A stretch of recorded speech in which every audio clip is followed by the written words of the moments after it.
বিসমিল্লাহির রহমানির রহিম। নোয়াখালী সরকারি কলেজ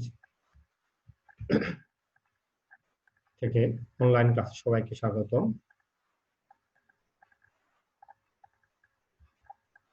সুপ্রিয় শিক্ষার্থীবৃন্দ, আমি মোহাম্মদ মাসুম কবির, সহকারী অধ্যাপক হিসাব বিজ্ঞান বিভাগ, নোয়াখালী সরকারি কলেজ, নোয়াখালী।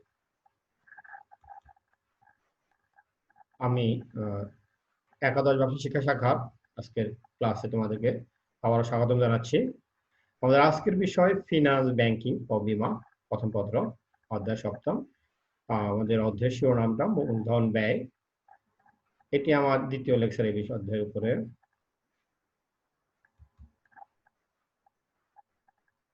আজকের এই অধ্যায় পাঠ শেষে আমাদের শিক্ষার্থীরা তোমরা যা শিখন ফল হিসাবে পাবে তা হলো মূলধন ব্যয় কি তা বলতে পারবে, অর্থায়নের উপর মূলধন ব্যয়ের প্রভাব বিশ্লেষণ করতে পারবে, বিভিন্ন প্রকার অর্থায়নের ক্ষেত্রে মূলধন ব্যয় নির্ণয় করতে পারবে এবং মূলধন ব্যয় নির্ণয়ের সীমাবদ্ধতা সমূহ ব্যাখ্যা করতে পারবে। আমরা আজকে প্রথম অংশে আমরা আলোচনা করেছিলাম মূলধন ব্যয় কি, শ্রেণী বিভাগ। এবার আমরা মূলধন ব্যয় কিভাবে নির্ণয় করতে হয় সেটি নিয়ে আলোচনা করব। কোম্পানি ঋণের মাধ্যমে মূলধন সংগ্রহ করার জন্য বন্ড বা ঋণপত্র ইস্যু করে থাকে। এই মূলধন বাজার থেকে ঋণ গ্রহণের জন্য ঋণ গ্রহণের স্বীকৃতি স্বরূপ চুক্তিপত্র বা দলিল প্রদান করে তাকে ঋণপত্র বলে। অর্থাৎ মূলধন বাজার থেকে যে ঋণ গ্রহণ করবে তার স্বীকৃতি স্বরূপ একটা চুক্তিপত্র অথবা দলিল প্রদান করবে, সেটাই হলো এখানে মূলধন ঋণপত্র বা বন্ড। ঋণ বা ঋণপত্রের মাধ্যমে মূলধন সংগ্রহের জন্য সুদ প্রদান করতে হয়।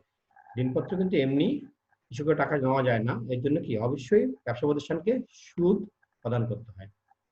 ঋণের জন্য যে সুদ প্রদান করা হয় তাই হচ্ছে ঋণের ব্যয়। অর্থাৎ আমি যে ঋণ নেওয়ার জন্য যে সুদটা প্রদান করব সেটাই হবে মূলধন ব্যয়। ঋণের সুদ প্রদানের জন্য কর রেয়াত পাওয়া যায়, এতে ঋণের ক্ষেত্রে সুদের হার কিছুটা কম হয়ে থাকে।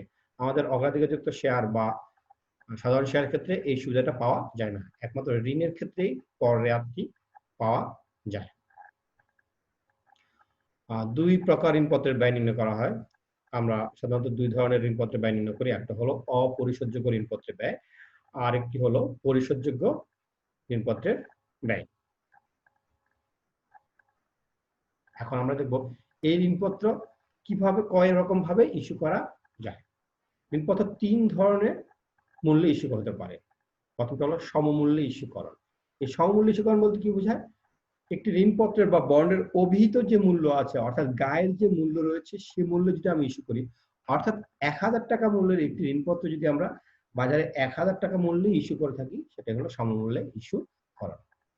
এছাড়া আমরা বাট্টা ইস্যুকরণ করতে পারি। বাট্টা ইস্যুকরণ বলতে বোঝায় যে অভিহিত মূল্য রয়েছে তার থেকে যদি বাট্টায় বা ডিসকাউন্ট অথবা অর্থাৎ কম মূল্যে ইস্যুকরণ করা হয়, সেটাই হলো বাট্টা ইস্যুকরণ। ধরে নিতে পারি আমরা একটি বন্ডের অভিহিত মূল্য রয়েছে 1000 টাকা। এই 1000 টাকা যদি কোম্পানি 5% ডিসকাউন্ট ইস্যু করে, তাহলে ইস্যু মূল্য কত হবে? 1000 টাকার 5% আছে 50 টাকা, অর্থাৎ 1000 থেকে 50 টাকা বাদ দিলে বাকি 950 টাকা হবে ইস্যু মূল্য। আরেকটি রয়েছে 3 নম্বর, অধিহারে ইস্যু করা। অর্থাৎ যদি বন্ড বা ঋণপত্রের অধিহারে অর্থাৎ প্রিমিয়াম বা বেশি মূল্যে ইস্যু করা হয়, তাহলে সেটা বলা হয় অধিহারে ইস্যু করা। এই অধিহারে ইস্যু করার উদাহরণ দিতে বলতে পারি, যদি আমাদের একটি বন্ডের অভিহিত মূল্য 1000 টাকা হয় আর সেটি 5% বা 4% ধরে নিলাম 4% হারে অধিহারে ইস্যু করা হয়, তাহলে আমাদের অধিহার কত হবে? 1000 টাকা 4% 40 টাকা। অর্থাৎ আমাদের এক্ষেত্রে ঋণপত্র বা বন্ডটার আমাদের বিক্রয় মূল্য হবে 1040 টাকা। এবার আমরা দেখি অপরিশোধযোগ্য ঋণপত্রের ব্যয় কিভাবে আমরা নির্ণয় করব। যে ঋণপত্রের টাকা কখনো পরিশোধ করা হয় না, অর্থাৎ ঋণপত্রের যে মূল্য সেটি কখনোই পরিশোধ করা হবে না, সেটাই হলো অপরিশোধযোগ্য ঋণপত্র। অর্থাৎ বলাই যাচ্ছে এখানে পরিশোধ করা হবে না, অর্থাৎ অপরিশোধযোগ্য। এই প্রকার ঋণপত্রের ব্যয় আমরা দুইভাবে নির্ণয় করতে পারি। প্রথমে বলা আছে কর পূর্ববর্তী ঋণের ব্যয়, আর কর পূর্ববর্তী ঋণের ব্যয় এবং কর পরবর্তী ঋণের ব্যয় দুটো। আমরা প্রথমেই দেখব কর পূর্ববর্তী ঋণের ব্যয়। এটি নির্ণয়ের যে সূত্রটি রয়েছে আমরা সেটা দেখি। কে আই সমান I bracket A minus T bracket শেষ ভাগ এনএসভি গুণ 100। আমরা যদি ব্যাখ্যা করি সূত্রটাকে তাহলে কি পাই? কে আই মিনিং দ্বারা বোঝায় কর পূর্ব ঋণের ব্যয়, আয়তে বোঝায় সুদের পরিমাণ, এখানে কিন্তু সুদের পরিমাণটা বোঝাচ্ছে, আর টিতে করের হার, এনএসবি তে বন্ডের নিট বিক্রয় মূল্য। যদি কর থাকে তাহলে করের হারটা প্রয়োগ হবে, আর যদি করের হার দেওয়া না থাকে তাহলে সেটি প্রয়োগ করা হবে না। আমরা একটা উদাহরণের মাধ্যমে অঙ্কটাকে দেখতে পারি। এখানে আমরা আগে দেখে নেই প্রশ্নে কি বলা আছে। মনে করি আলফা কোম্পানি 10% কুপন হারে 1000 টাকা মূল্যের ঋণপত্র ইস্যু করেছে। ঋণের ব্যয় কত এটা বলা আছে। তাহলে আমরা এবার দেখে পারি, যাতে আসি আমাদের সূত্রটা আমরা নিশ্চয়ই খেয়াল আছে। কে আই সমান সমান আই ব্র্যাকেট শুরু 1 মাইনাস বিয়োগ টি ব্র্যাকেট শেষ নিচে এনএসবি গুণ 100। এখানে কে এর কি কর পূর্ব ঋণের ব্যয় আমরা নির্ণয় করব। আয় বলতে সুদের পরিমাণ, সুদের পরিমাণ কত হবে? 1000 গুণ 10%, অর্থাৎ সুদের হার দিয়ে আমরা গুণ করব, পাবো 100 টাকা। আর নিট শেয়ার ভ্যালু যে দেওয়া আছে বন্ডের নিট বিক্রয় মূল্য সেটা হলো 1000 টাকা। তাহলে আমরা যদি এখানে এই সূত্রের মধ্যে প্রয়োগ করি তাহলে আমাদের কি দাঁড়াচ্ছে? এখানে 100 উপরে নিচে 1000 তাহলে 10%, অর্থাৎ আমরা এটা খুব সহজ একটা আমি উদাহরণ দিলাম। এখানে আমাদের দ্বিতীয় যেটা আছে কর পরবর্তী ঋণের ব্যয়। এখানে সূত্রটা হলো KD into K I bracket শুরু 1 মাইনাস টি, এখানে 1, আর এখানে কেডি বলতে কর পরবর্তী ঋণের ব্যয়, কে আই বলতে বোঝাচ্ছে কর পূর্ববর্তী ঋণের ব্যয়, এবং টিতে করের হার। এক্ষেত্রে করের হারটা কিন্তু ইম্পর্টেন্ট, করের হার অবশ্যই প্রয়োজন হয়। আমরা একটা উদাহরণের মাধ্যমে দেখি বিষয়টা কি। এখানে একটা উদাহরণ আমি নিয়ে এসেছি। কি আছে? বিটা কোম্পানি 12% হারে 2500 টাকা মূল্যের ঋণপত্র বিক্রয় করে। কর্পোরেট করের হার 40% হলে কোম্পানির ঋণের ব্যয় কত? আমরা আবার দেখে নিই। বিটা কোম্পানি 12% হারে 2500 টাকা মূল্যের ঋণপত্র বিক্রয় করে। কর্পোরেট করের হার 40% হলে কোম্পানির ঋণের ব্যয় কত? আমরা এবার দেখি এটা আমরা কিভাবে করতে পারি। আমাদের সেই সূত্রটা নিয়ে আসলাম। KD is equal to KI into 1 minus T গুণ 100। আর ক্ষেত্রে আমাদের কেডি বলতে কর পরবর্তী ঋণের ব্যয়কে বোঝানো হচ্ছে, কেআই বলতে কর পূর্ববর্তী ঋণের ব্যয়, যেটা 12% দেওয়া আছে। আমরা এখানে যদি আমরা দশমিক আকারে প্রকাশ করি 0.12 হবে। আর টিতে করের হার, করের দেওয়া আছে 40% বা 0.40। এবার আমরা মানগুলো বসাই। কেআই এখানে মান বসাইছি 0.12 ব্র্যাকেট দিয়ে 1 মাইনাস টির মান 0.40 গুণ 100 সাথে চলে গেছে। তাহলে আমরা এরপরে আমরা যদি মানটা বসিয়ে নিই এখানে এবং সেটা ক্যালকুলেশন করে কি দাঁড়াচ্ছে 7.20, অর্থাৎ 7.20% হলো আমাদের ঋণের ব্যয়ের হার। খেয়াল করে দেখি আমরা এখানে করের হারের কারণে কিন্তু আমাদের কি হচ্ছে, করের কারণে আমাদের ঋণের সুদের হারটা কমে যাচ্ছে, এটা খেয়াল করতে হবে। এবার আমরা আরেকটা বিষয়ে আসি। আমাদের ওই যে সূত্রটা আমরা একটু আগে ব্যবহার করলাম, আবার একটু আমরা ব্যাকে যাই। অর্থাৎ আমাদের যে K I into 1 minus T into 100 আছে, এটা খেয়াল করে দেখো আমাদের পরিবর্তন আসবে। কখন পরিবর্তন আসবে? যে সুদের হার, করের হার এবং উত্তোলন ব্যয় উল্লেখ থাকলে নিচের সূত্র ব্যবহার করে আমরা ঋণপত্রের ব্যয় নির্ণয় করতে হবে। আর আমাদের এখানে কি হচ্ছে, সুদের হার, করের হার এবং উত্তোলন ব্যয় উল্লেখ থাকলে। তাহলে আমরা কি রকম ভাবে আমরা একটু দেখি। আমাদের খেয়াল করে দেখো সূত্রের মধ্যে ঠিকই রয়েছে, I into 1 minus T bracket শেষ আমাদের এনএসবি গুণ 100। এই ক্ষেত্রে আমাদের কি হচ্ছে, একটা বিশেষ দ্রষ্টব্য দেখার বিষয় আছে। ঋণপত্রের ব্যয় নির্ণয়ের ক্ষেত্রে এসভি, এনএসবি ও প্রোডাকশন কস্ট এফসি জানা জরুরি। এগুলো কিরকম? এনএসবিটাকে বলতে কি বোঝায়, কিভাবে নির্ণয় করবো? এফভি বা এসবি যাই থাক না কেন, তার সঙ্গে প্রিমিয়ামটা অর্থাৎ অধিহারে যদি ইস্যু করা হয় সেটি যোগ করব, ডিসকাউন্ট ইস্যু করলে সেটি আমরা বাদ দেব বাট্টার মূল্যটা, এবং ফ্লোটিং কস্টটি বাদ দেব। এখন আমরা এই যেখানে এসবি বলতে কিভাবে নির্ণয় করব, যদি এসবি দেওয়া না থাকে তাহলে নির্ণয় করব এফবি প্লাস অধিহার মূল্য, অথবা এসবি সমান এফবি মাইনাস অবহার মূল্য। এই দুটো আমরা যোগ বা বিয়োগ করব। যদি এই দুটো আমাদের যেটি থাকে, আর যদি কোনোটা না থাকে তাহলে কি হবে, SB FB equal to SB হবে। এফসি বা ফ্লোটিং কস্ট কি, স্যালভেজ এসভি বা স্যালভেজ ভ্যালু এর উপর উত্তোলন খরচ নির্ণয় করতে হবে, এটি প্রশ্ন উল্লেখ করা থাকবে।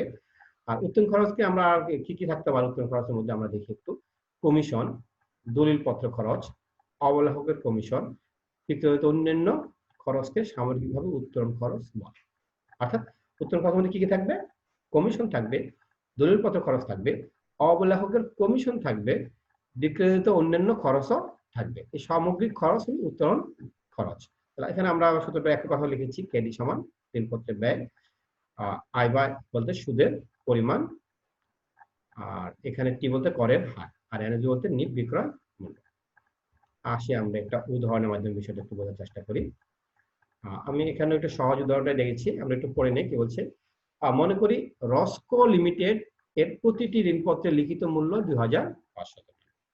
তাহলে আমরা একটা কোম্পানির নাম ধরলাম রস্কো লিমিটেড, তাদের ঋণপত্র ইস্যু করবে, প্রতিটি লিখিত মূল্য হলো 2500 টাকা, সুদের হার 12%, ইস্যু মূল্যের উপর 4% উত্তোলন খরচ হয়েছে।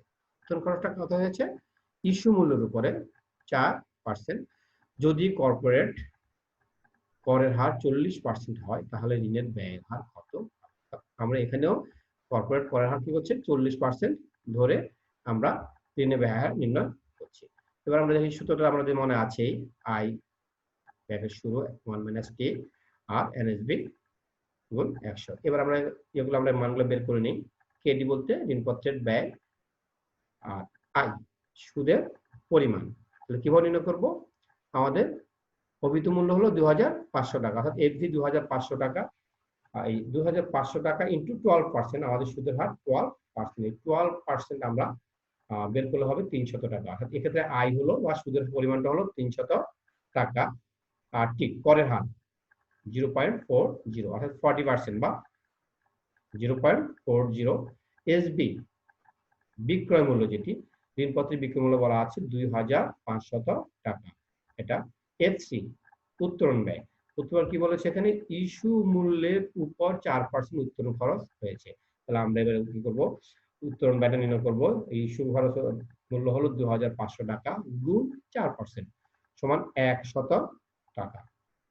আর তাহলে নিট সেল ভ্যালুটা কি হবে, এনএসবি বা নিট সেল বিক্রয় মূল্য, নিট বিক্রয় মূল্যটা হবে সেল ভ্যালু মাইনাস উত্তোলন ব্যয়। তাহলে সেল ভ্যালু আছে 2500 টাকা, আর তার থেকে 100 টাকা উত্তোলন ব্যয় বাদ দিলে হবে আমাদের নিট সেল ভ্যালু 2400 টাকা।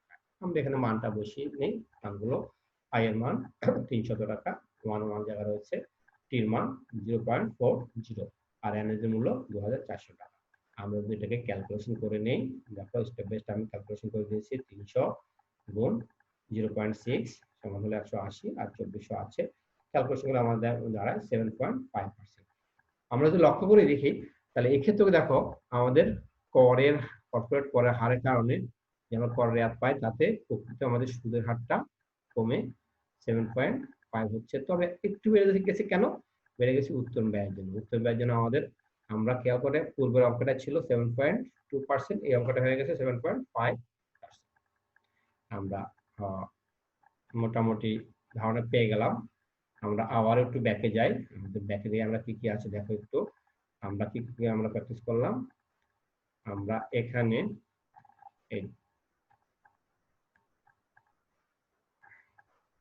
এই যে কর পূর্ববর্তী ঋণের ব্যয় এবং কর পরবর্তী ঋণের ব্যয়, আমরা কর পূর্ববর্তী ঋণের ব্যয় এখানে সুদের সূত্র উল্লেখ করেছি, করে খেয়াল করে দেখো আমরা তারপরে এখানে একটা উদাহরণ দেখলাম।